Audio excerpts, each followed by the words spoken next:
Nazi राती डेरे विच हथियारबंदनि फायरिंग करे ॿिनि ॼणनि खे क़त्ल करे छॾियो आहे। हवाई सां वधीक तफ़सील ॿुधाइण लाइ असां सां टेलीफोन लाइन ते मौजूद आहे मेरांटी रतोदर जो रिपोर्टर यूनिस सुंभो। जी यूनिस, तफ़सीलनि खां आगाह कजो।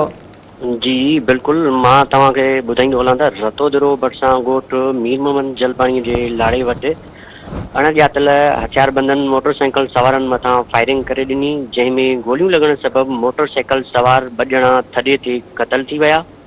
वाक़े वारे हंधि रतोदरो पुलिस पहुची मक़तूलनि जा लाश तालका इस्पताल रतोदरो खणाए आई, जितां हिक मक़तूल जी सुञाणप ॻोठ शेर मोहम्मद जोयो जे रहवासी 55 सालनि जे राजा जोयो तौरु कई वई आहे ऐं ॿिए मक़तूल जी सुञाणप ॻोठ सॼण जोयो जे रहवासी 45 सालनि जे लालू जोयो तौरु कई वई आहे।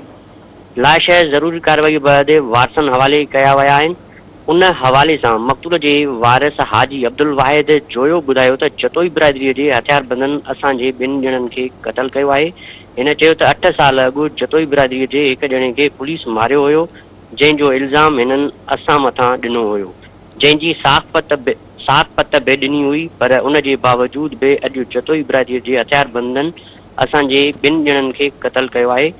हिननि SSP ऐं DIG लाड़काणो ऐं IG सिंध ऐं आला अख़्तियारनि खां मुतालबो कंदे चयो आहे त वाक़े में मुलविस जवाबदारनि खे ख़िलाफ़ कार्रवाई करे इंसाफ़ कयो वञे। ॿिए पासे रतोदो पुलिस जो चवणु हुयो त वाक़े जो इतलाउ मिलियो आहे, जवाबदारनि ख़िलाफ़ कार्रवाई करे खेनि जल्द गिरफ़्तार कयो वेंदो। जी यूनिस, अवां जी महिरबानी।